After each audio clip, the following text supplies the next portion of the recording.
Peace. We're not going to waste no time. We're going to get right into the high priestess because I don't want to make this too long, but we need more women like this, more women that know thyself, know thy worth, know thy enemy, know thy neighbor. These are universal laws, galactic laws, spiritual laws that has been out of order for the longest, So we got to get back into order. And when we say know thyself, that don't mean know your name. And know your name and the color and all the programming stuff. Know thyself. Know your spirit. Know your soul. Know the difference in genetics. But I'm not ramble off too long. Excuse me. Because we need more queens like this. I need one. I sure do. High priestess. Let's go. Oh, shit. Wait. My fault. Man, how the hell I did that one? We're not created to behave the way we are down here. So,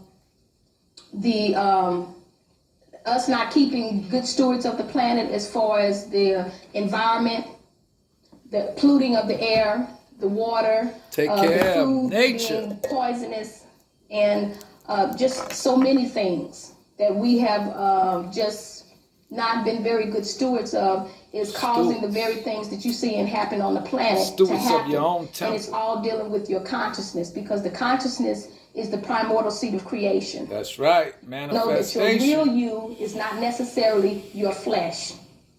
That's just basically your temple that you use. The real you is the consciousness. Woo! When the consciousness is out of alignment or out of balance, whatever kids she have, children, global effect, because you get other things out of alignment and balance, and that applies to both the male and the female, because the two were created to operate as one. And once we no longer operate as one, you have to realize that one imbalance creates another imbalance, which creates another imbalance, and that imbalance goes on indefinitely. So right now, the whole is in a state of imbalance.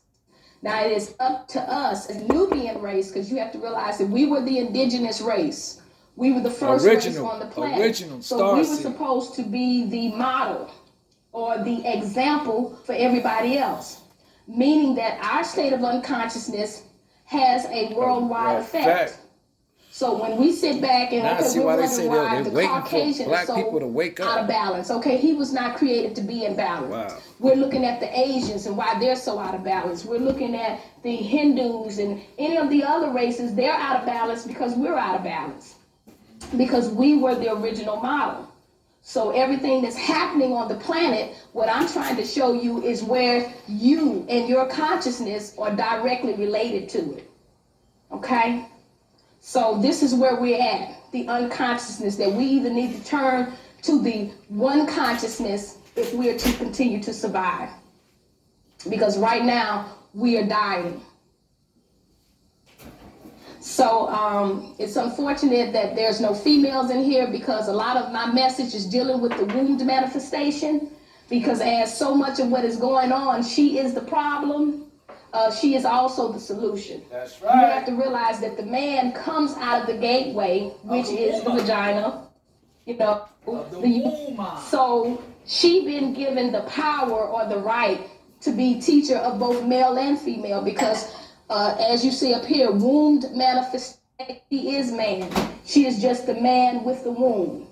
It was corrupted into woman, but it's really pronounced woman.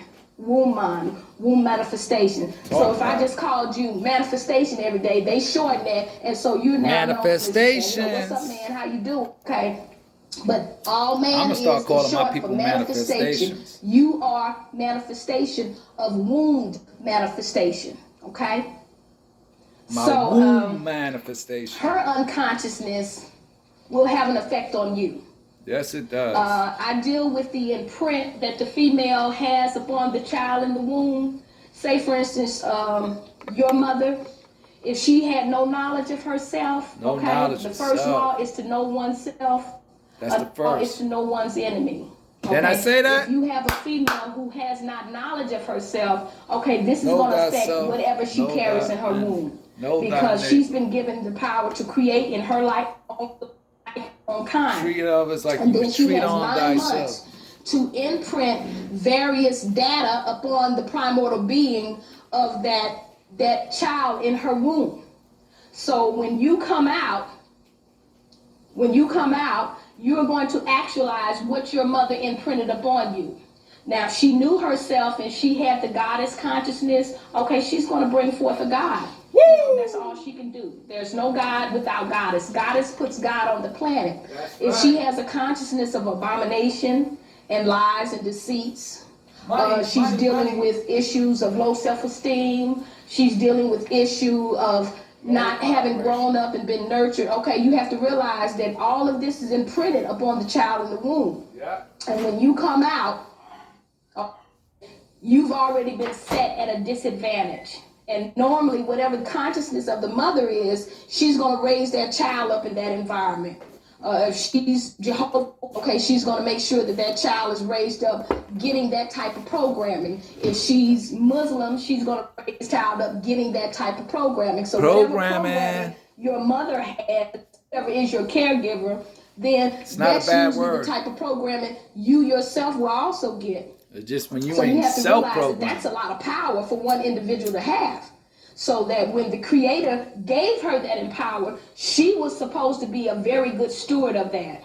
Of course, because of the have transpired, the adversary recognized that, and since the war is against the black woman and what comes out of her womb, they knew that in order to destroy a race of people, they had to attack the head. The head is, they knew that if they could reprogram consciousness concerning who she was and how she felt about herself and her environment and that which came out of her body, that they could basically enslave a whole entire race of people. What the? So how powerful that was one of the reasons why they did the experiment called the project. We at one time, we used to give birth to great beings like Harriet Tubman, the projects, Booker T. Washington, George Washington Carver, Joel Rogers, and all you these go scientists. On and on. These fantastic beings that came from the womb of the black woman. You know what? And you wouldn't find these beings working in Burger King. Hell no. You know, you wouldn't find these fantastic minds up in warehouses. You see what I'm saying? But look what she's been putting on the planet. We've been putting Snoopy Dogs and Bow Wows and Roof Roofs and Sea Murders and stuff like that on the planet. And so you have to realize, okay, what is the consciousness of the other as opposed to what's being put on the planet today? These beings have no sense of oneness. They have no sense of commitment to their race and their species. Nope. You see what I'm saying? So there has definitely been a change in consciousness, and it has been done through the reprogramming of the black African female. She's a very unique being. She has special skills and talents that no other female on the planet has. And they have studied her extensively, from head to toe, dead and alive. Yep. There's nothing that they don't know about us. So they know that she's different. And they have created things to attack her. It's from a atomic biogenetic level, whether it's from emotional or spiritual level, everything that you deal with, they have come up with something. Damn, that's powerful. Peace, peace, peace. Love y'all.